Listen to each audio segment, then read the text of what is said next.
the spawn meets world, spawn meets world. When the spawn meets world. What up, bros? What up, bros? And welcome to Bruh Meets World. When it's Bro Meets World. Your boy meets world found cause. This is episode 98. I'm Ceej. I'm Tony Curtis. And we have a very special episode and a very special guest to introduce to you guys. For all of you who have been listening to us for quite a while, you'll know that we were featured in an article not too long ago where we were talked about this podcast and our love for Boy Meets World in the 90s. And the writer of that article, Yasmine Shemesh, is here joining us. Say hello. Hey, thank you guys for having me. I'm so honored to be here and to be joining you and to just fan out over our shared love for Boy Meets World. I'm really thrilled. So thank you. Well, we're happy to have you. Do you mind just sharing with our audience what your history with the show Boy Meets World has been? Yeah, I mean, I grew up in the 90s. I watched TGIF every Friday. Yes. I grew up loving it. I've rewatched it over and over the years because it's just one of those shows that just, it's kind of timeless and it always resonates. And it's something that still resonates, as I'm a woman in her 30s now. I still, watch it and I still get stuff from it. So I love it. I love talking about it. And there's a lot to unpack, which is interesting. But yeah, I mean, the show is always meant a lot to me. Well, awesome. We're really happy to get your perspective, specifically for this episode, which deals with, kind of going from school to the professional setting. And obviously, you have been featured in like a ton of great magazines and written like a great article. So I'm really interested to hear your thoughts on the journey that Cory and Shawn go on in this episode, and also to get your thoughts on Amy as a writer, considering that you're also a writer. Oh no, thank you. That's really nice. There's a lot to unpack in this episode. I'm very excited. I took the words right out of Ceej's mouth. Yeah, no, honestly, I'm really excited to get into this because this is one of my favorite episodes and it's one that I remember. And I think it's, for those of you who know how much I love Amy, the character, I think it's because we get like some insight into Amy. And that is like why I'm like, this episode for me was very impactful. I think we can just get right into the tell me about it. And then we can talk a little bit more. So T, do you have a tell me about it for us? Yes, I do. Tell me about it. The boy's got a work study. Cory thought he'd be better than Shawn, and Amy's stories are turning everyone on. I like it. Well, I mean, I can't wait to talk to you guys about Amy's erotic fiction. That's something I'm very excited to talk about. He's called it provocative. Provocative. Feeny blushed. I loved he was like, oh my. Really?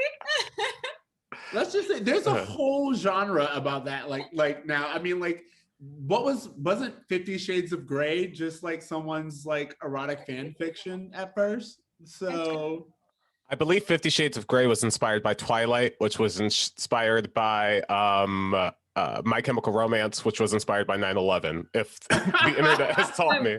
It always comes back to 9/11. It really changed everything. Oh my God. Okay, this is season 5, episode 9, How to Succeed in Business. Confident Cory is amazed when Shawn is more successful at their work-study jobs. Shawn proves to be a whiz at public relations, while Cory gets stuck in the mailroom. Meanwhile, Amy goes back to college, but her participation in Eric's creative writing class embarrasses him with her extremely frank self-revelations.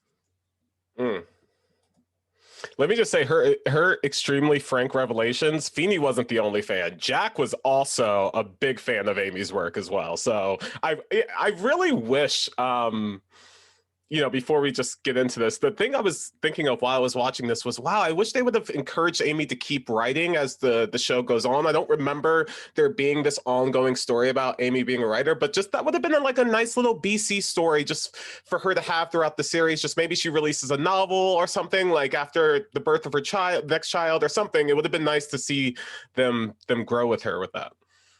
Yeah, absolutely. I think this is the first time that we kind of see Amy as like a full person beyond her one role as mom, or I guess like dual role as mother and wife, right? She sort of becomes this like beyond this like one-dimensional character. And there's a lot that I want to say. But yeah, I think it was a really important moment. And I feel, I mean, I'm not, if my memory serves me correctly, I think it sort of continues in a way. Like they show her, having other interests and, doing other things. I don't quite remember any other career stuff or writing stuff. Hopefully that happens. In the earlier seasons, Amy was supposed to be running a gallery. I think she was a real estate agent for a period of time. But honestly, this is probably the most detailed story we've had from Amy, and I can't remember. Not since Amy and Alan bought the camping store. Have we had her so integral to a storyline? So it's been a while. Also, even with the buying of the store, the whole response to that was like, Alan made a decision without Amy. Amy solved it. And it was like, wife comes in to clean up the mess husband made. It wasn't like Amy was like, I think you should quit your job and let's figure out what to do. It was very reactionary. And I love that this was Amy being proactive and Amy being like, you know what? I'm good at something. And I'm a full-fledged adult. And I'm so excited to talk about this episode because not only is it really good character development for Amy, but it's also just a great moment to show kids that, parents are people too. And I know like we always like, there's that cliche, but in general, this is a really good way of being like, not only are they human, but like they are adults. Like they have like dreams and desires and these things that we just don't give them credit for when we're selfish teenagers. Yeah. Absolutely. I think like the moment where you really get that is when, she goes up in the classroom when she's, in the classroom with Eric and I mean, he's shocked. Okay.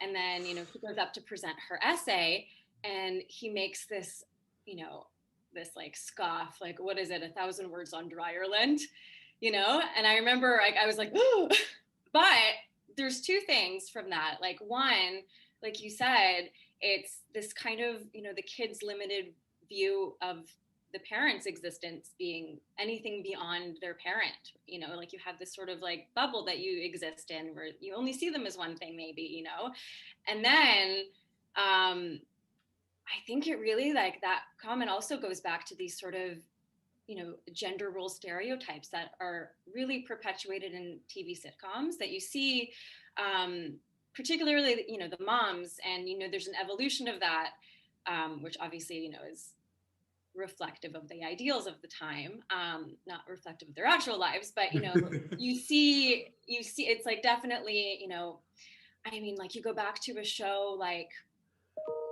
Leave It to Beaver, going way back and you see June Cleaver and she's limited to being, a housewife and her role is the sole purpose is to care for her husband and her kids.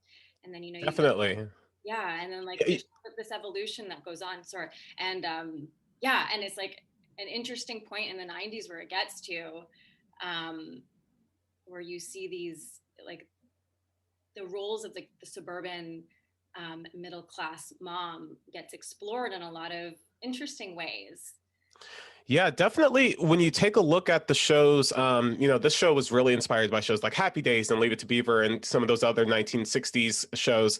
To see the mother character go from her main pride and joy being a mother and a wife. You know, you think of like a Carol Brady, who like that's her whole shebang and she's thrilled about it, to Amy actually challenging Eric and saying like, hey, I've been a wife and and a mother for years, but I'm more than that. Like, I thought it's actually a very powerful moment. And, you know, one of my favorite things about this episode is that you're right. Like, yes, there is a little bit of gender roles and, you know, kind of outdated expectations of what a woman is capable of, but most of Eric's understanding of what's going on is from a child's perspective.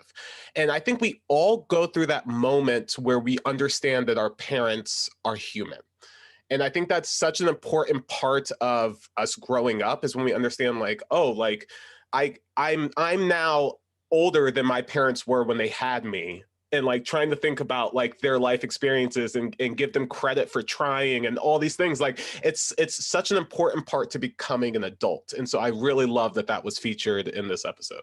I cannot tell you how often I apologize to my mother for my behavior as a child, because I think I've said this a few times. I don't know if I said it on the podcast, but I had a conversation with my sister not too long ago, and I was like, the idea that I have all these things to do and I'm going to go home and cook for another individual, and the only thing that I asked that individual to do is to take chicken out of the fridge, and they didn't do it. Like, I would explode at this point. Like, I like literally would like maybe go on a shooting rampage if I was like, I'm the one who's going to cook for you. The one thing you had to do was like this one step, and you can't do it. And I think that, like you said, it's just like, especially now as we get older, you do exactly what TC said, where you're looking back and you're like, wait, my parents had how many kids? Or my parents had kids at all? Like a responsibility, like feeding someone besides myself makes no sense.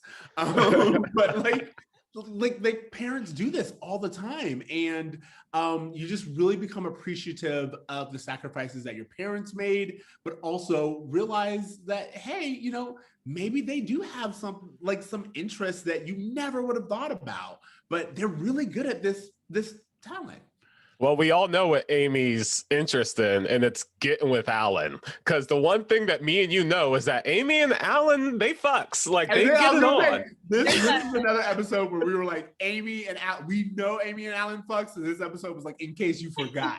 In case you forgot. So, okay, so what did you guys think about the decision to make Amy short stories specifically about sex and like her relationship with Alan, versus her writing about, you know, some other kind of fiction? Yeah, that's an interesting point, actually, because, and then, you know, at the very end, the other story that she talks about is giving birth to Eric. Yeah. Right? It was like right after, as the credits were rolling too. So it's sort of also kind of like limiting her in this one capacity, you know? Sure. So like she's still telling stories as a wife and a mother, even though she longs to be more than the wife than the mother. Yeah. But at least I think it is still a significant step to, you know, her being this, you know, multidimensional person. It's like a step to her getting there. Just the fact that she is, you know, going back to school and, you know, and pursuing something that she's passionate about, and putting herself out there and standing up to her son and telling him that, you know, this is important to me. And there was that moment in the apartment where, you know, he said to her, like, I'm the child. I wrote it down. What did he say? College is my time. You should stay home and raise your kids. And she says, listen, I've been a mother and wife my whole life. And I want to be more. If that makes you uncomfortable, then I should leave. And she left. And I was like, you know what? Good for you. That's a, you know, very significant moment, you know? It was a very healthy way to handle that. Yeah. Totally. If there's one thing about Amy, it's that when we get the screen time, Amy is usually the most level-headed, intelligent person in the room. Like almost all, like, again, most of the time, even more so than Feeney. Amy's the one who comes in and she's just like, I've looked at this from a realistic, very like empathetic way, and I get that you're hurting, and I'm not even going to run into you, but I also am going to let you know you hurt my feelings as a human being, and I don't have to stay here and take that. Yes. And which again, it's just like, for me, I'm always going to be team Amy, because she just really, when they let her character shine, it's just like a beacon of something to work towards, in my opinion. Do you guys think that Eric encouraging Amy to initially get out of the house and to do something like different with her life, do you think that was genuine? The way the show plays it is that he makes the comment simply, and then right after he makes it, Amy leaves and he's free to watch TV by himself. I didn't know if that was his ultimate goal or if he actually was encouraging her to get out, because it is interesting. Like full circle moment is you have her at the beginning of the episode, Eric saying you should get out of the house, and then later on in the episode, him saying you belong in the house doing laundry. So just kind of going back almost the exact words he said. I just thought, I was curious if that was a genuine emotion from Eric or not. I think it was probably the first one. I think when he's telling her to get out of the house, I think that's probably coming from that place of the child where like, I just want, like, yeah, go out and it was like a self-serving thing. Yeah. I think, I don't think it was too deep. Whereas maybe, his true feelings come out where, he says later, I want you to come back in the house, when he's like, oh wait, no, my mom should be home, Yeah. And I think what's interesting about that, and so I just was listening to this podcast about Stepford Wives and like the story of the Stepford Wives, and how again what that entire story is about the backlash that men have to women gaining their independence. And I think that when Eric's like, you should get out of the house and do something, there are numerous stories where it's like men in the 60s, again, this is after Happy Days, or like in any decade really, or like, you should get out and have an interest, but they assume you'll get into baking or something that they could like just write off and it won't be anything. And the moment you show that, no, I can be successful on my own, men kind of been like, well, that doesn't fit with what I have in mind for you.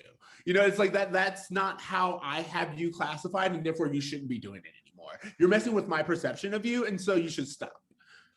Messing with your perception of them, but also challenging a man to say, like, I can exceed where you succeed. I belong right beside you, not somewhere else. Is like the fact that Amy basically says, no, I don't belong in the kitchen in so many words is a pretty progressive idea for television moms anyway.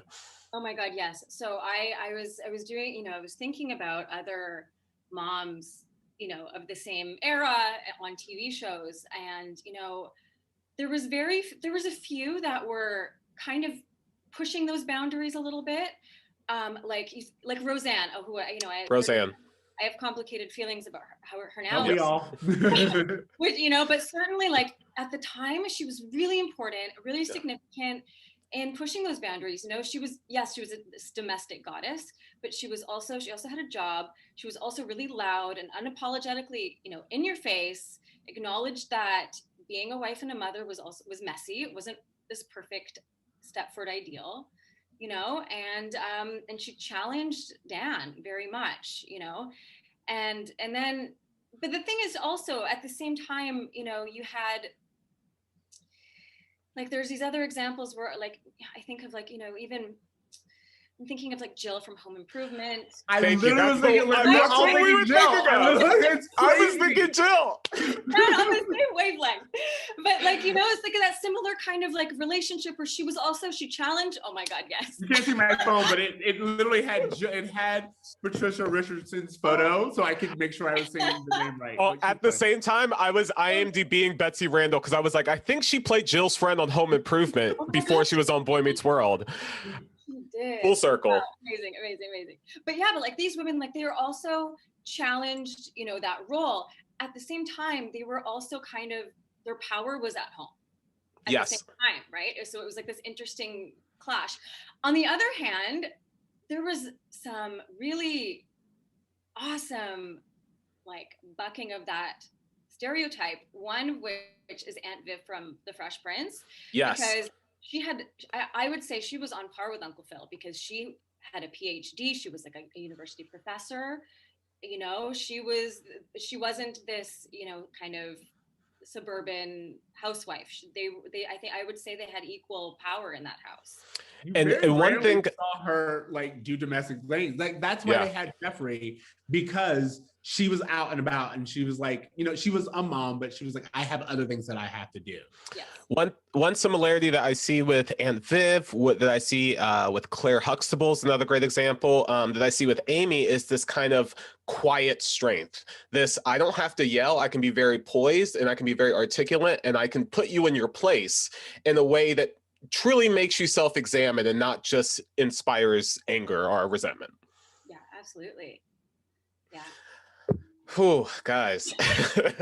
So just on the Amy thing, the only thing I wanted to say is we had talked about earlier the idea of like her stories centered around, you know, being with Alan and giving birth to Eric. And it's like, no, I also feel like that's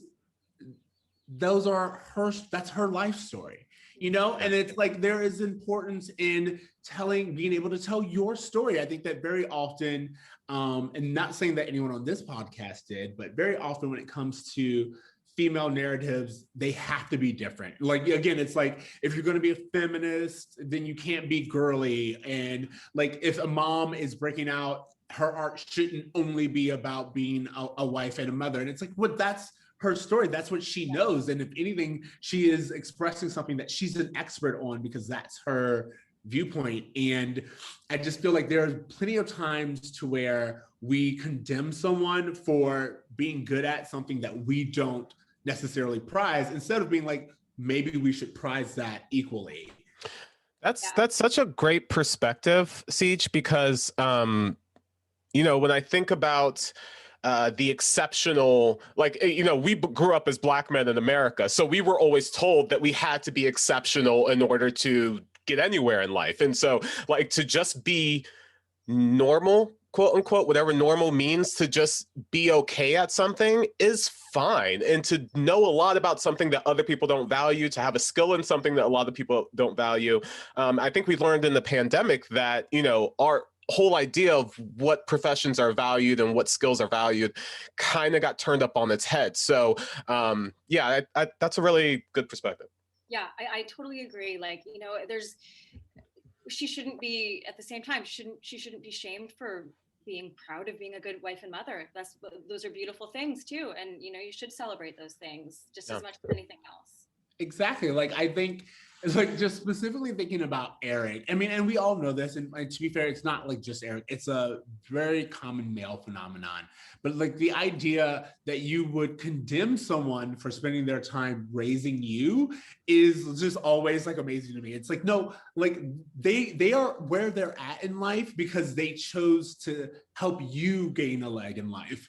And your response is to judge and condemn them and be like, this is where you belong.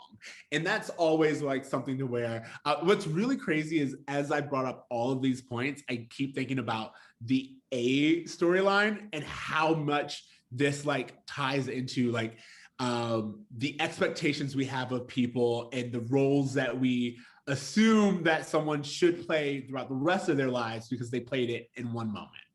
Mm-hmm. Totally. I noticed that kind of marriage between the storylines, as well as you had, you know, Cory feeling like, oh, I should be doing this compared to Shawn, or like, this is what my expectations of Shawn are, and this is where he should excel in my brain. Same with Eric and Amy. And one thing I want to say about Eric and Amy before we kind of venture off to the other storyline is that, as we've been reviewing this series, one thing that we've talked about and we've noticed is that they always pair up Eric with Alan. They always have Eric and Alan be really chummy and buddy, and they kind of have like this like inside relationship that Amy and Eric really don't have. So I really love that this episode kind of challenges their relationship and pushes them to kind of learn more about each other and to grow, and maybe even have you know, what a lot of us have with our parents, which is kind of like this adult friendship. Like, I don't really need you to provide me food and shelter or anything, but we need to find a way to just stay in each other's life after that. And what does that look like? So yeah, I was really excited to see that play out. Yeah, that's so true. And especially, you know, they're both getting at that age. I guess it's probably Eric a little bit more, where he's, you know, I don't know, how old is he here? Supposed to be like 19 or 20-ish, Yeah. you know, and that's sort of the age where you know, moving out of the house, and you're starting to grow up, and you start to realize that there's life beyond, your parents have a life beyond your world, and then it was interesting to see also, yeah, like, so Eric and Amy kind of exploring that as well, and as well as Cory and Alan having, we have that interesting heart to heart in that same episode as well. But yeah, it's great to see that progression between both of those relationships. Yeah, I was gonna say that what I think what we're both hitting on is that Amy and Eric are going out into the world. Again, and I think that that's like where the parallels. It's just like you're both in a time in your life to where you have to reintroduce yourself to the world and kind of leave the one identity that you've had for so long behind and take up a new one. But then also for me, one of the reasons why I love Amy, and I think one of the reasons why I remember this episode so well, is I've said this while we've been watching throughout the seasons, is that I think Amy is like me when it comes to parenting, where it's like, I don't want to necessarily be your friend. I want to make sure that you have all that you need to succeed. And I think very often Alan like just wants to be like, he wants to be on good terms with Eric at all times. That's why when they're not, it's such a big deal. But Alan and Eric have like a natural connection. And Amy always sees Eric as like, you're my eldest son. You are a representation of all of the effort that I put in. And I know that I put in more effort than you're showing, So like, I think that that's kind of like another dynamic that we're seeing is Amy is always willing to push back on Eric in a way that Alan isn't. Absolutely.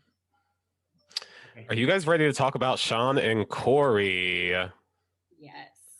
One of the things I love about this storyline between Cory and Shawn is that, as the show kind of explains, Shawn is typically the one who's kind of running into problems, and Cory's always the one saving him. And on a surface level, that's true for this episode, and it's true for everything else. But by having Shawn be the one that struggles consistently, he is the one who is growing. He is the one who has character arcs. Cory doesn't seem to grow as a character.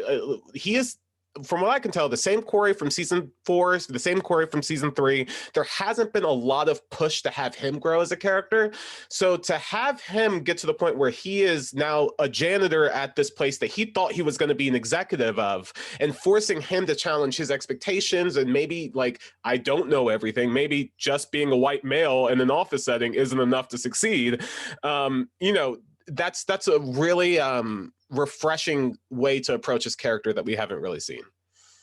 Yeah, I think it's interesting. Like, they show it right off the bat where, you see Cory diligently filing his mail, and you see like the two contrasts between them and their outlooks and their approaches and everything, like he's diligently filing his mail. Shawn is photocopying his butt Yes.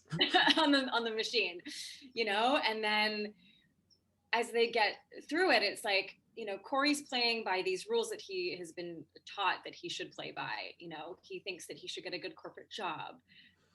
He's almost submissive. Like I think he was bowing to the executive, He did. whoever it was. Yeah. And then Shawn doesn't give a shit. He's confident this is not really what he wants. So, he has a kind of loose approach, right? And A confidence. And a confidence, absolutely, right? And then, ultimately that's the difference between them at that point, right? And I mean, obviously, we were talking about roles, and I think there's this like subconscious superiority that I think Cory has. Yes. Over Shawn, which I think just, like to your point, it was, like Shawn is always getting in trouble. Cory's always cleaning up the messes. And I think, there have sort of like sometimes have accepted themselves in those roles, and they kind of feed off of each other, and sometimes a detrimental way. Right. And it's interesting to see that point where Cory had, where he was demoted to being a janitor, and Shawn is going into the fancy office, and they're literally face to face with it. And it was just interesting, just like to see them like right up front faced with that you know.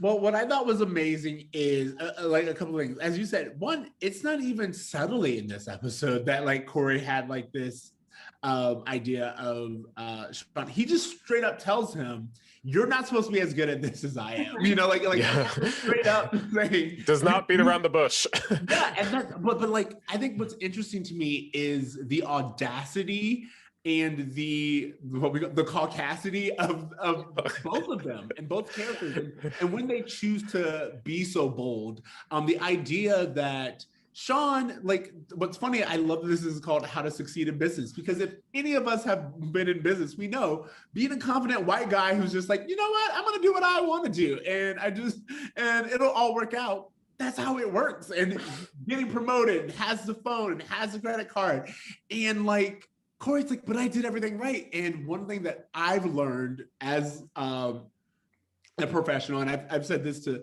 several of my friends and my siblings and anyone I can mentor, is the idea of no, when they say be yourself, that's the surefire way of getting, and that's what white men are able to do. They're able to be themselves, which is why they like they're able to be themselves unhindered, you know. So like it's the ones like Cory who are like, you know what, I'm gonna play by the rules. I'm gonna do what I'm told. I'm gonna follow. They're the ones who like you're trying so hard to like do what you think you're supposed to do. You don't go as far as you think you will. It's the individuals like Shawn who just come in and they're like, you know what, I'm gonna just do me because I don't buy into this and I never really thought I would. So what do I have to lose? And those are the ones who are rewarded in business, particularly in a capitalistic white supremacy society. But one of the things that I've really kind of walked away with was this idea that of street smarts versus book smarts, and how, you know, the entire time we've been watching the show, we've been kind of told that Shawn isn't as intelligent because he doesn't do as well in school. Although we've seen him excel several times outside of school. We saw him open a bed and breakfast in Feeney's house. We saw him work for the mob and do really well there. Like he's done some like crazy shit throughout his life, and he always like is a go-getter. And it was really interesting, you know, Yasmine brought up the idea of Cory's superiority and the way that he was even thinking of management that was above him. He was acting like, oh, I'm not worth even looking them in the eyes. Whereas Shawn talked to them as equals. He talked to them like they were people. He didn't shy away from it. And I think that Shawn, being used to being thrown into all these wild circumstances throughout his life, you know, always having really close relationships with colorful characters like his parents, his uncle, a few other characters we've seen at the trailer park, I think prepared him better for this than Cory. And what I love about this episode is that it's showing that when you do go to that corporate setting, that sometimes the things you were taught in school aren't the things that push you ahead. Sometimes it's the things you learn outside the school that get you ahead. And I really love that perspective. what I think is interesting is Oh, sorry, the Ceej. oh no. Oh, sorry. The only thing I wanted to say, and then I will absolutely shut up, is the idea that what you said about Shawn interacting with colorful characters and all this other stuff. Shawn understands that you can be an adult and still not know anything. Shawn understands that you can be an adult because of his parents. He understands that age does not equivalent to experience or knowledge or wisdom, that they're not equal. So unlike Cory, who had these parents who seem to know everything and he has like, they can go to the answer, Shawn knows that depending on who you are, that doesn't mean anything. Just because you're older than me, just because you have a higher position, it doesn't mean that you're more intelligent than me. It just means that you are positioned differently than I am. Yeah. I wanted to talk about, I think there was some really important significance about the guy who had been there for 43 years, the character of Phil, Yes. right? And I think also, like, interestingly, because there was not a lot of interaction with Feeney, with the kids, I think that kind of like filled in that role in a way, because, you know, there was a moment where he said to Cory, I think Cory asked him like, oh, what is the lesson in this? And then he said to Cory, the lesson is you do what you're asked to do and you do it as well as you can. And I think that was a really significant moment. I don't think it sunk in for Cory until they had that showdown at the apartment, you know, and it was all sort of aired out in front of everyone. But like for me, that really hung in the air because it was like, you know, this guy had been in the same position for 43 years, you know, and even in the beginning, like when he introduced himself, Cory sort of looked down on him in a way, like, oh, you're still here, you know? Yeah. Maybe he wanted to be there. There's nothing wrong with that, you know? But the point is like, you know, the message is you have your job and this is what you're faced with at this moment and you do the best you can, you know, you don't just shit on it because you think you're above it, you know? Yeah, I'm so glad you brought up Phil. One Roll little call. fun fact I want to throw out about Phil. For the roll call, his name is actually Phil Leeds. That's his real name is Phil.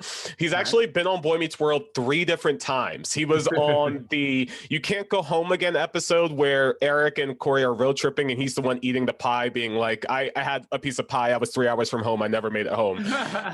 He was the host of Quiz Show. Milton was his name on that episode when they were doing the television quiz show. And now in this one, what I love about his character in this one is that it's almost a cautionary tale to Cory, which is that if you just go along with everything you think you're supposed to do and you never strive for anything outside of that, you're never going to get anything outside of that. So, you know, like you were saying, he's mocking this character, but he's almost looking at a future that could be his if he doesn't learn the other skills that life has to teach him. Yeah, absolutely. I think what's great about Phil is I looked up him and his record. He's done like so many bits, like so many like one episodes on so many series, and he's like just one of those character actors. To me, he's almost, I guess, in this series, based on what you said, he's almost like the mole man in The Simpsons. So like whenever they need an old guy, they just like cut to, you know what I'm saying? Yeah. Also, like what you guys were saying in the last episode of the podcast, where, you know, the shows like these white sitcoms always had these like really old celebrity cameos. Yeah.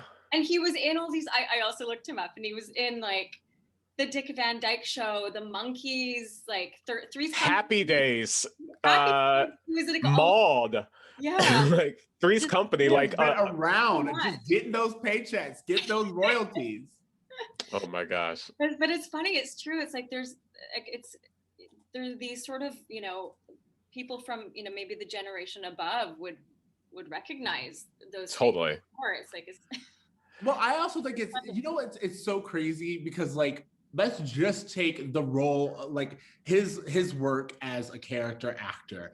I think that someone would like look down on this role and be like, oh, you just were like old man number 2. And it's like, no, I've been doing that consistently. I mean, like there are like as far as television has been on the air, I've been on the air. And you know, it's that whole judgment of being like, oh, you just have this small part, you're not a star. It's like, yeah, but I have way more credits than you do. And I think that that's kind of like what this episode is also bringing up, which is valuing someone, sorry, we had brought up earlier, it's like, just because it's not something that you aspire to doesn't mean that this is something that should be looked down upon. Like, I love that, like, immediately when Topanga finds out that Cory's a janitor, it's like, there's nothing wrong with being a janitor. Like, we know we often say this, it's like, Alan is a manager at a grocery store. And it's like that like, if that's not what you want to do, that's fine. But like, also that's not a negative thing. And like, really what we're really doing right now is we are also bringing in the middle America class issue of if it's a blue collar job, then you failed in life. But if you're an executive, then that's something worth writing home about. And what's so true about that is just last season, we had an episode, Janitor Dad, in which Chet, Shawn's father, gets a job as the janitor at the high school. And the whole episode is Shawn feeling embarrassed for his dad, but then later on understanding that, hey, my dad has a job and I should be proud of him, right? And so what's interesting is now we have Cory as the janitor. And like Cory was so supportive of Chet being the janitor when it was someone else, when it was someone from a lower class, when it was someone from a blue collar background, like that makes sense. But me, I'm supposed to be an executive. Why? You have no experience in business. Your parents don't come from a corporate background. Why are you supposed to excel? And so because you want it. Yeah. Oh man. Yeah, and that's the thing too. You know, he lives this. He's a white guy, lives a fairly privileged life. You know, he lives in a nice house, lives in a nice neighborhood. His parents are together. Everything is, you know, really hunky dory. Ultimately, for Cory in a lot of ways, and you know, and I think that kind of that worldview contributes to this. You know, that superiority we were talking about, where you know he views himself as maybe a higher class than Shawn, who is, you know, from a trailer park, and you know, is comes from, you know, is family is a broken family, and you know, he's endured all of these things, and you know, and when Shawn becomes in this higher role in this corporate world that Cory like aspires to, it's just like, whoa, like wait a minute, it's not supposed to be like this, it's supposed to be the other way around, you know, like you're supposed to be the janitor and I'm supposed to be the corporate exec, you know. And it's like, I think it was really nice to see them acknowledge that and flip that around. What's interesting and I guess what I'm interested to see what you guys think about is the fact that in Girl Meets World, Harley gets brought back as the school janitor. And Harley Kiner gets brought back as the janitor in Girl Meets World. And again, I think for me, like, as you said, it's like, I think the show has constantly tried to reinforce that blue collar jobs or hourly like wage jobs or anything like that aren't necessarily inferior. They are just like, they are people making a living and they deserve respect just as much. But we also get Mr. Morris, played by Kevin Crowley, who is like dismissive of Cory once Cory does get the position as janitor, or even when Cory was like the male guy. To be fair, Cory put himself in the position as a male guy, but like as janitor, it's like, oh yeah, get that guy to come clean this up. It's again dismissive, but the fact that like we constantly bring janitors up as it's not bad, but at the exact same time, do you really want to be one? Yeah. It's just something that I think is, of course, with Boy Meets World, complicated. Interestingly, too, that reminds me. Do you remember? I think it's this season, the Halloween episode, and the janitor is the killer. Oh, yes, and right? then there was Shawn. Yes, yes. Well, the janitor isn't the killer. Well, they make him yeah. allude to it. But your idea of like, of course it's the janitor, like the janitor, of course, yeah. Exactly. It's like, again, sort of, you know, like kind of looking down on that in a way, like, of course he would be. One of the things that... Oh, sorry, go ahead. I was gonna say, to me, it feels a little white savory of being like, hey, janitors are people too. You deserve to treat them with respect. Okay, are you going to give them any like substantial storylines and make sure that they're really full-fledged people? Well, I mean, no, I don't have time for that. Someone else will do it. And like, it's just like that whole situation of like, I'm good because I brought this attention to the forefront. It's like, yeah, but are you doing anything with that message? I will say, to Boy Meets World's credit, they typically highlight blue collar workers if you think of teachers as blue collar workers. Because if that's the case, then they really, I mean, they've talked about, we had a whole episode about a lunch lady who made a big impact on everyone at the school. So I think the show does try to play with class in a really interesting way. I think the bigger thing for me walking away from this episode, and I want to get your guys' ideas about this, is at no point does Cory, not until after he is recognized for his problems, does he encourage Shawn? Does he support Shawn? He's not even proud of his friend for doing well. Like, he doesn't do anything but bitch and almost like treat Shawn with spite that he's not doing well. Like, he blames Shawn for his lack of success. Like, it's kind of wild for their friendship, for him not to think like at all, like, hey, maybe I need to put my shit on the side and just support my friend. And I just thought that was really interesting.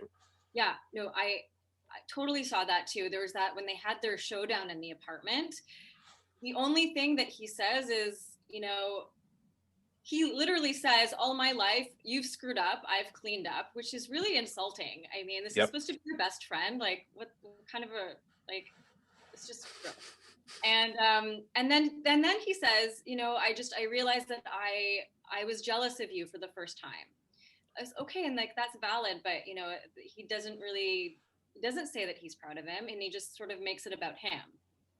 Absolutely. I thought like, so that whole situation was interesting to me because one, you have Shawn trying to hide his success. You know, like the phone, what was that? Nothing. I don't have a phone given to me by the company and a credit card. Like Angela's praising him, but Shawn like understands that it's a pain point for Cory, and he's still being like in a time in Shawn's life where he is succeeding and feels better than he's probably ever felt before.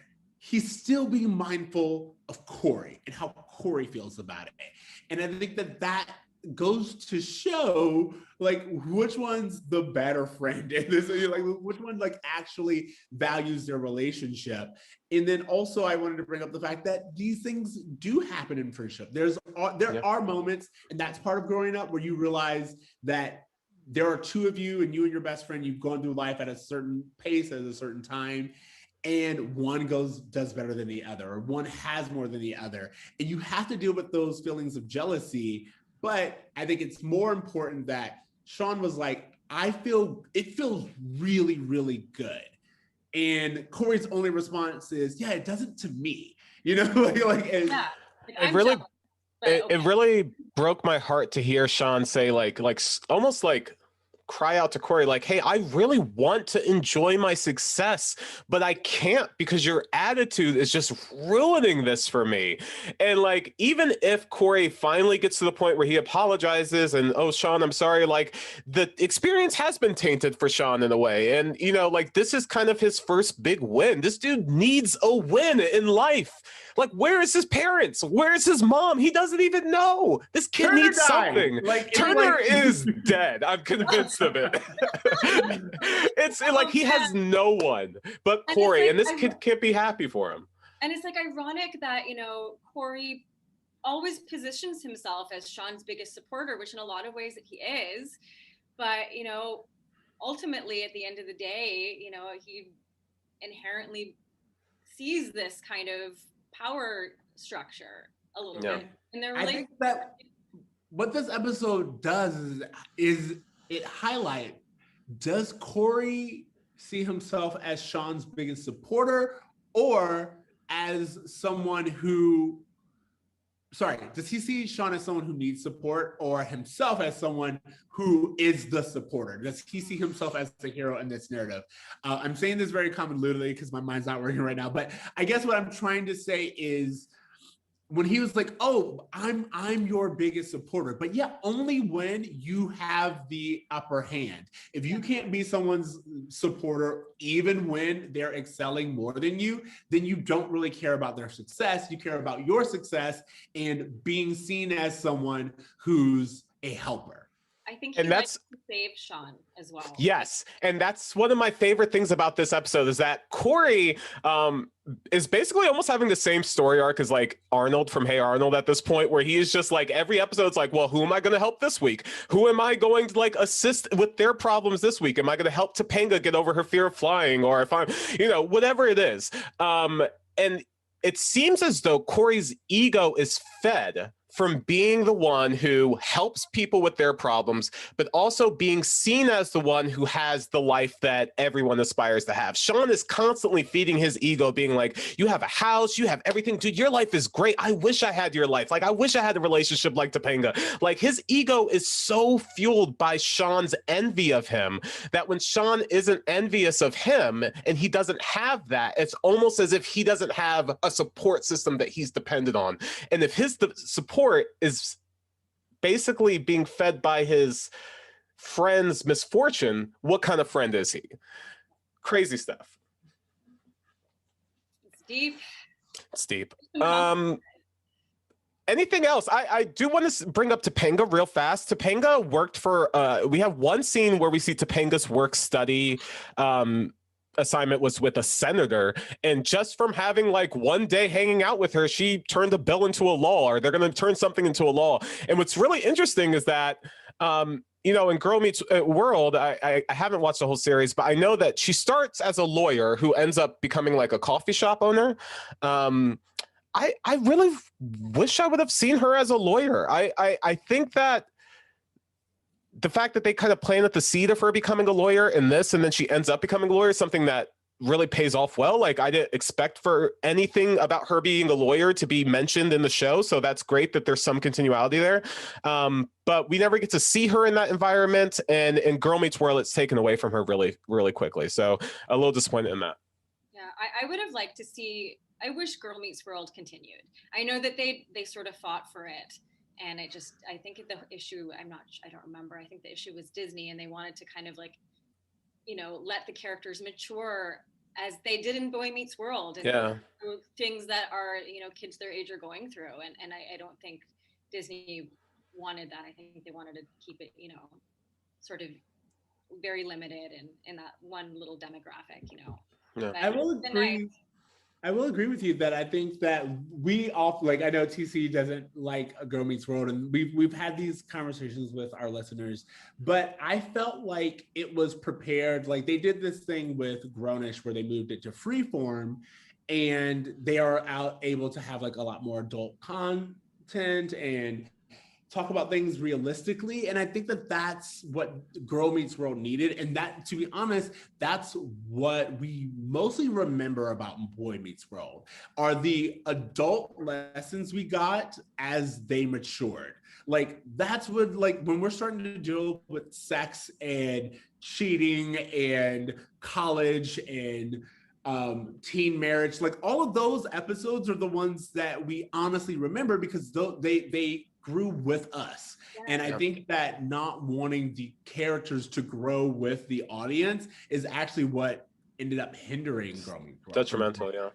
It's such a shame. And that's the thing too, that we were saying earlier, you know, like one of the things that still resonates, why this show still resonates with me, is because of those things. Like I remember watching it at that time, and I was around that age, and I was going through, you know, maybe similar things that they were going through, you know, and it still resonates because it was realistic, and you know, it's one of the reasons why I feel seasons 4 and 5 are kind of the best of the series, is because it's, to me, and we're kind of seeing it here, this is kind of the first time they're starting to really tackle mature situations. I mean, in last season 4, you know, there was a girl who was being abused by her dad, and like all these crazy, Shawn joined a cult, shit got wild last season. And like as Ceej mentioned, like it's those things that as we kind of go are the lessons that we look back on and we're like, oh, I first saw this presented to me in an episode of Boy Meets World as a child when I was able to process it very easily. Let me extrapolate on that now that I'm an adult in this real life situation.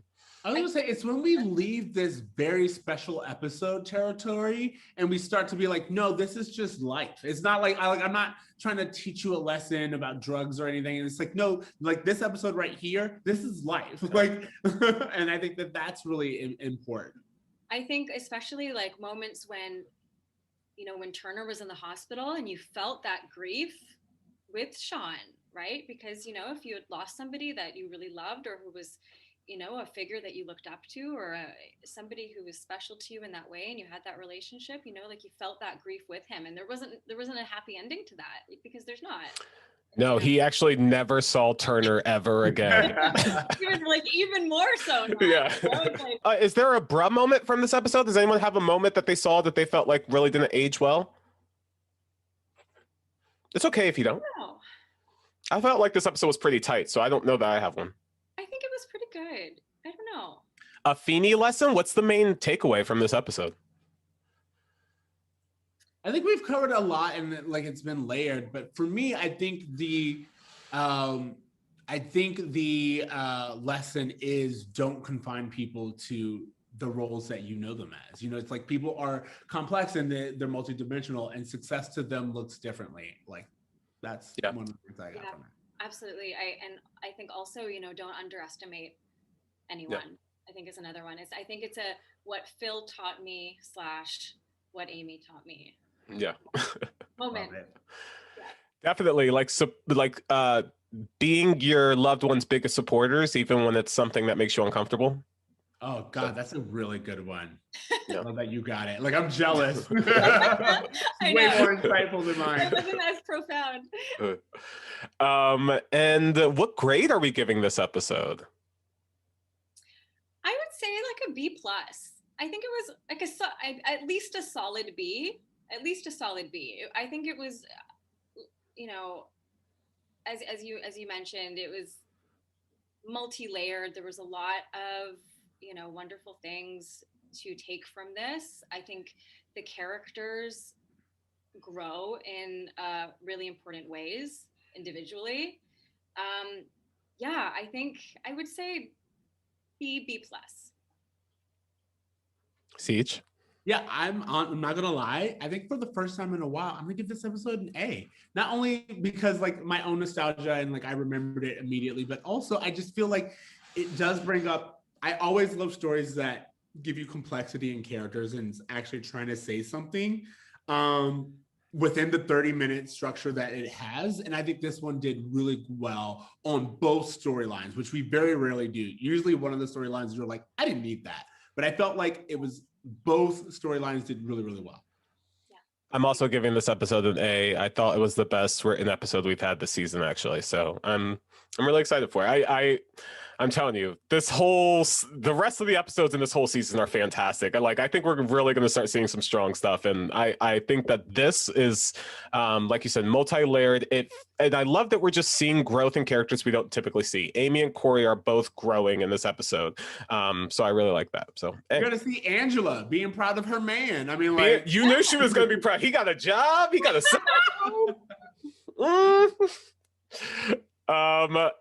Yasmine, our pop culture journalist, do you have any homework recommendations for our listeners? I do. Speaking of, roles of moms in TV shows, immediately I thought of Gilmore Girls, right? Which I never watched it growing up. I don't know why. I just never did. I don't know why. Like, it was on and I just didn't watch it. I have like no reason for it. Anyway, so I spent the last like month binge watching it, and it's so well written. I mean, of course it's not perfect, but it's so well written. The characters are so complicated and flawed. They go through so many interesting arcs. The music, the soundtrack is like fucking phenomenal. It's so funny. I love it. But I was so impressed by it. But like, the thing, speaking of moms, like you have this contrast of Lorelai, who is this, self-made, like single mom, independent woman, runs her own inn, has her own business, like she's totally self-sufficient, versus, her mom, Emily Gilmore, who is, somebody who lives in a life of immense privilege, at the same time is sort of stuck in this mold of, and she did say, I think explicitly, like when the Richard Gilmore, the father, had a heart attack, and she said, like I don't know what I would be without him. Like I finished school and I wanted to get married, and my job was to support him and to plan our social events, and run the household. And then she, there was like, they had very few tender moments between each other, Emily and Lorelai, and I think she was drunk, so it like lowered her barriers a little bit. But she was like, I'm so proud of you. You really, it's different. It's different for you than it was for me, and you can. I think it was like when her marriage broke up, and she was like, you'll be okay. Like if you don't get married, like it's okay if you do, and it's great if you do, but it's also great if you don't. And it was interesting, just you see this like dichotomy of these two characters who are in these two different, roles, living these two different, totally different experiences, totally different types of mothers, Anyway, so if I want to give any homework, it's to watch. If our listeners are listening to this and not watching it, Ceej was literally losing his shit the entire time she was talking about Gilmore Girls, bouncing up and down, getting so hyped. I was literally dying. Like, being like just listening is so like. By the way, Yasmine, you and I can talk Gilmore anytime. I actually did grow up with it. I'm actually an expert on Stars Hollow. Like, I've never seen it. Everything. I know way more than I should know. But like, I grew up with it for two reasons. One, for me, it was a great example of like like the mother-daughter relationship that Lorelai had with Emily was very similar to what I had with my mother. And like that understanding that, and like I got it immediately and it was something I connected to. But also just in terms of this episode of what you were talking about mothers and challenging, earlier in the episode we were talking about Amy and what you got on television, I was going to say that what actually made Gilmore Girls unique and amazing is Lorelai is one of our earliest female anti-hero characters. Lorelai is a character that doesn't get it right. She's constantly messing up. She was a teen mother. She constantly makes the wrong choices in her love life. She is a mother who doesn't really have boundaries with her daughter. And later on in the episode, they show the consequences of that. And like, yeah, you were really close when you were younger, but maybe not setting those boundaries made it even more difficult for your daughter and for yourself as life has gone on. So I always champion the show Gilmore Girls as a perfect example of not only how to write female characters and give them complexity, but also of someone who's like, yeah, you are trailblazing just in the fact that you are messy and you are allowed to be messy in a way that you just don't allow a lot of female characters to be. I think that's what's so great about shows like that is because, you know, that's reality.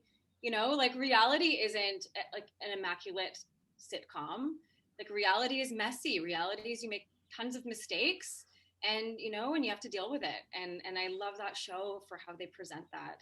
Also, like there's the idea, I think it may not be this line, but it's very similar to where something along the lines of Emily saying, I went from my father's house to the sorority house to your father's house. And it's this idea of like the previous female generation only having the options to do these things, but like this new generation being able to explore their own selves and identity and wants and needs. And I think that that's what we saw with Amy this episode is this idea of like, yo, I chose this path because that's what everyone was doing, but I'm not limited to just this, and I need you to see me as more.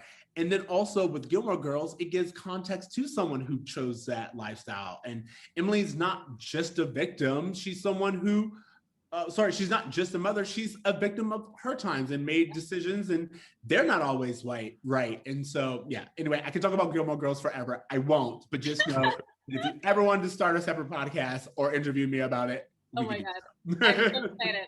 I'm going to restart watching the Year in a Life now because I just finished the series. Yeah. We'll talk. I have never seen a single episode of Gilmore Girls. No, I'm going to have to jump on it now. I guess my homework really is to watch some Gilmore Girls, so I'll walk away with that. All right. Well, I guess that's it. We want to thank everyone for listening to the episode.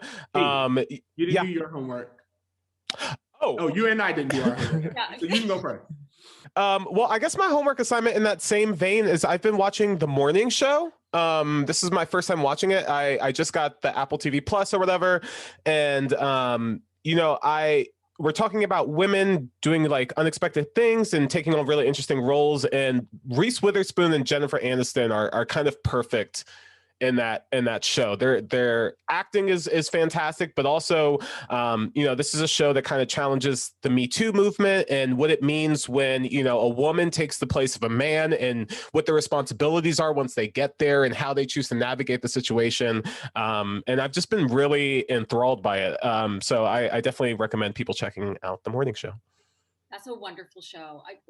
Did you finish it or are you still? No, I have not finished it. I'm still watching, no spoilers. Okay. All I will say, also very relevant to this Boy Meets World episode, there's an interesting, you know, you see an interesting view of Alex, who is Jennifer Aniston's character, her relationship with her daughter. And that mother relationship. Yeah, definitely. Interesting. It's an interesting storyline. Interesting. So kind of, it's funny, I guess like this week's homework is women first. Which is my homework is, for those of you who don't know, The Nanny is now on HBO Max. Oh my, if I have to hear this kid talk about The Nanny. And I've done nothing but watch The Nanny over the He's obsessed. It's like, tell me it's not great. It's phenomenal. It's well written. It still holds up. Sorry, you were saying, Yasmine? Oh no, I just said it's one of the best shows ever. It's Yeah. really, really good. It is Lucille Ball for the 90s. The comedic timing of everyone on the cast is just amazing. And I have like the fashion, the comedy, the time capsule that it was. Of course, as with anything in the 90s, it does not handle certain situations well, specifically LGBTQ. But like the idea, we were talking about like someone who had certain expectations and no one really thought that they would be able to do much, and then finds themselves like the whole fish out of water, but finding success was very relevant. And just like, if you have time and you love television and you love like just screwball comedy, my boyfriend, who also was someone who was like, I don't want to watch this, leave me alone. I caught him every now and then be like, who's that character? And that's funny. And like, I was like, yeah, exactly. It's good television. I just have to say, I love that show so much for so many reasons. I also, like, I grew up watching it. Like, we watch that every week, you know. And it's interesting. What I love so much about Fran Drescher is that, you know, when she pitched that show, they wanted her to be Italian, and she firmly maintained, no, I want to be, the character has to be Jewish. I'm Jewish. That's what I know, and this is how it's going to be. And I love that. I'm Jewish, and you know, there actually wasn't a lot of openly Jewish characters on TV in the 90s. You had representation. Right, yeah, right. And like there was Seinfeld, which you assumed they were Jewish, maybe because of Larry David, and like, you know, and you know that Jerry Seinfeld is Jewish, but it was never discussed. It was never like acknowledged. It was just sort of there.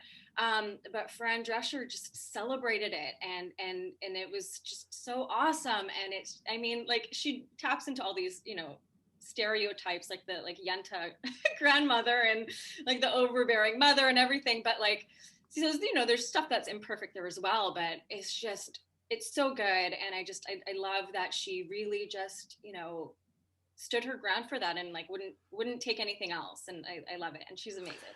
I never thought about the show in terms of representation, but that's a really interesting perspective. And it does make me more interested to check out the show now. So again, it's not one that I watched growing up, but Ceej has been talking about it for a while. And with your recommendation, I might have to add it to the list with Gilmore Girls.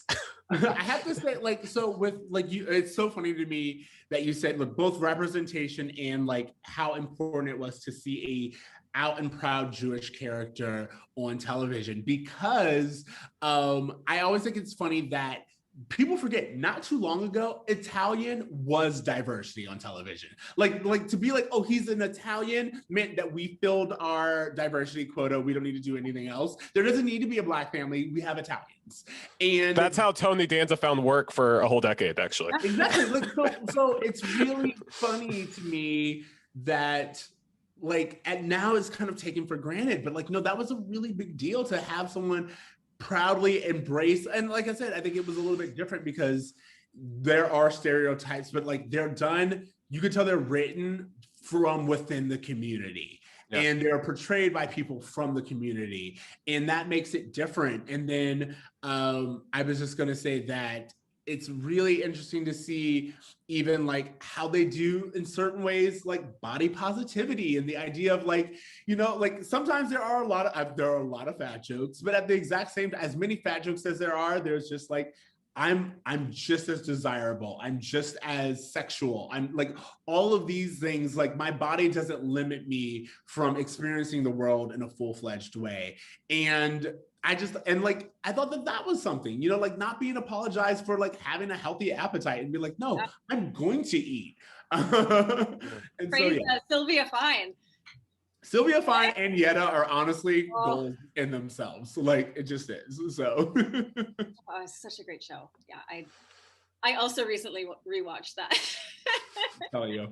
I've been trying to, I'll let us wrap up TC, I promise. But No, I've been trying to get Rex to watch Gilmore because I'm like, if you just get into it, you'll love it. And then what's also funny is my boyfriend he's from like the Emily kind of world. That's like where he grew up in. But he himself is kind of a Lorelai. Like he was like, Oh, cool. I have like this very prestigious family with all this money, but I want to like hang out with the Filipino girls and listen to Janet Jackson. You know, like it was just like that whole I'm a rebel in my privileged way type.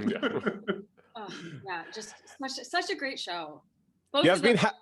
how many shows have you binged during the pandemic? I don't know if I want to say. Basically, I've watched every show that exists at this point. You know what? I'm at the point now. Well, I told you earlier. When I was preparing for this podcast, I was like, the episodes are really short. I'll just start from the beginning of season 5. It'll take like a couple hours to get to this episode, right? And so now I'm so deeply invested. So like, I think I'm gonna rewatch. Yay! Rewatch this again. Add Boy Meets World to the list. I love it. Oh. Also, you're the second person in our interview process who's like, I'll just start from the beginning. And I was like, you guys do way more. I'm like, the episode that I'm supposed to watch, and that's it. But it's funny, like I watched it growing up, and like I've rewatched it over the years. So like I know, all the episodes, but it's still like you still get, I think, a lot of value when you rewatch it, and you pick up little things that you didn't realize before, you didn't pick up on before. Yeah, for you, it's not necessary that you were binging television. You were researching for your job. Like this is part of the work. I mean, So. Exactly. Okay, thank you so much for joining us. This was so much fun. By the way, come back anytime. Anytime, honestly. Thank you. Amazing guest. Thank you for having me. I'm so honored. I love the show, and I love talking to you guys. So, I mean, anytime you want to talk about The Nanny or Boy Meets World or Gilmore Girls, I mean, I'm here. First one we call. Where can people find you? Oh, so I'm on Twitter. I'm on Instagram. My name at Yasmine Shemesh for both handles. I post all of my work there, and yeah.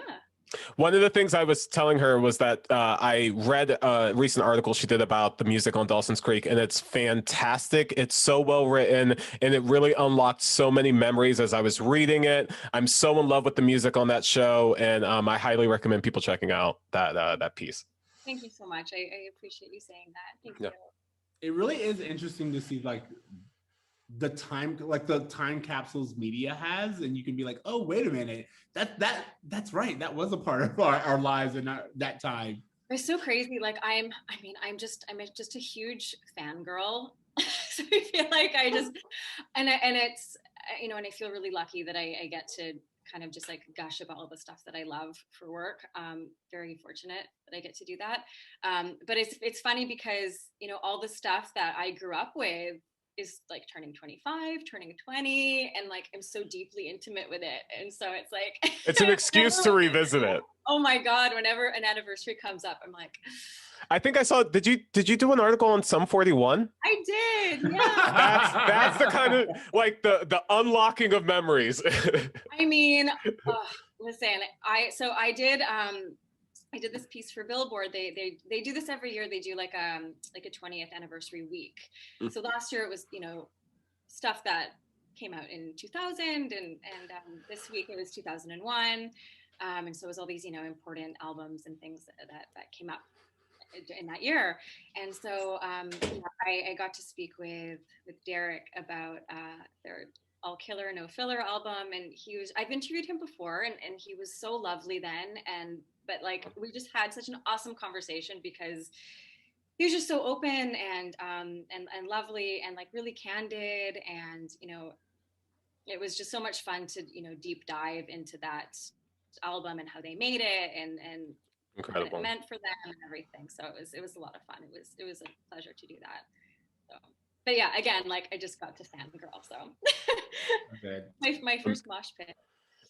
First mosh pit. I love it. You never forget I your love first that one. everyone has their first mosh pit. Like I remember mine. Ceej, do you remember your first mosh pit real fast? I do. I remember my first mosh pit. I can't remember like the name of it, but it was actually in Winston-Salem, North Carolina. It was probably for me junior year. And like I just was like going through this alternative phase. We all did, but like this was my particular year that I was doing it with the spiky necklace and everything. And yeah, we went to this club and I was like, I didn't know white people did this, but like I'm going all in. And then you learn I can only do this but for so long. Like the idea of being in a mosh pit at 30 is like, no, like those are medical bills. I caught an elbow to my eye at a Yellow Card concert, and that's when I knew that mosh pits weren't for me. They're dangerous. I remember I was grade 11, so I was like 16, SEM 41 at the Italian Cultural Center. It was very sweaty. I had hair ripped out. Wow. Didn't hear for 2 days after. But it was freaking awesome. I mean, like, here's the thing. There, in the moment when you're young, if you haven't done a mosh pit and you are, you know, below a certain age, and that, again, I'm not saying that you can't, I'm just warning you if you're above 25. If you're below 25 and you have the energy, go into a mosh pit. I mean, now— Are mosh pits a thing?